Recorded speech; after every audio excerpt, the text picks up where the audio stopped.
এইবার ব্যবসায়ীদের শকুনি দৃষ্টি পড়ছে কিসের উপর জানেন? লেবু আর কাঁচামরিচের উপরে।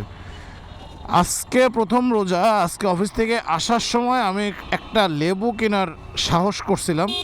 আসলে ভুলটা আমারই, ভুলটা পরে বলতেছি, আগে আজকের ঘটনাটা বলি। আজকে একটা লেবু কিনতে চাইছি, মানে লেবু দোকানদারকে বললাম যে বাবা লেবু আছে? দোকানদারকে বললো যে হ্যাঁ আছে মামা, 2-3 ধরনের লেবু আছে।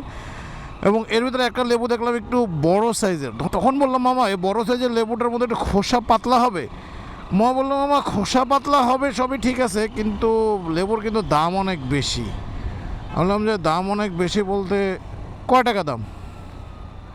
সে বলল, সে একটু দম ধরে থেকে বললো মামা হালি নিতে পারবেন 200 টাকা। মানে 200 টাকা হালি, মানে এক পিস লেবুর দাম কত?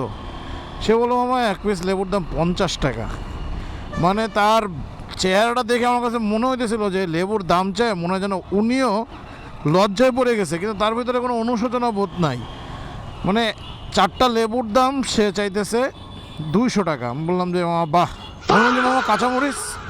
কাঁচামরিচ 220 টাকা কেজি। মানে কাঁচামরিচ 220 টাকা কেজি কেমনে হয়? অথচ রোজা শুরু হওয়ার 1 সপ্তাহ আগে আমি কারণ বাজার থেকে কাঁচামরিচ কিনছি 120 টাকা কেজি, এবং সব থেকে ঝাল এটা, এই জন্য এটা 120 টাকা।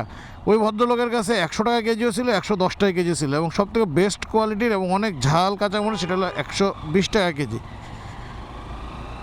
আর লেবু আমি 1 ডজন লেবু কিনলাম 60 টাকা দিয়ে, ওই ঠিক এরকম বড় সাইজের চোলকা পাতলায় লেবু।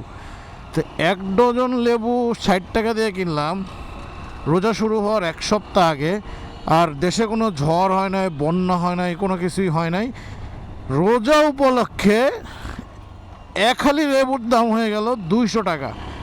আর কাঁচামরিচ আমি জানি না এটার কোয়ালিটি কি, সে বলে আমার ঝাল হবে, মানে কনফিডেন্স কম ঝালের, সেটার দাম হচ্ছে 220 টাকা কেজি। বাহ, আমাদের সোনার দেশ।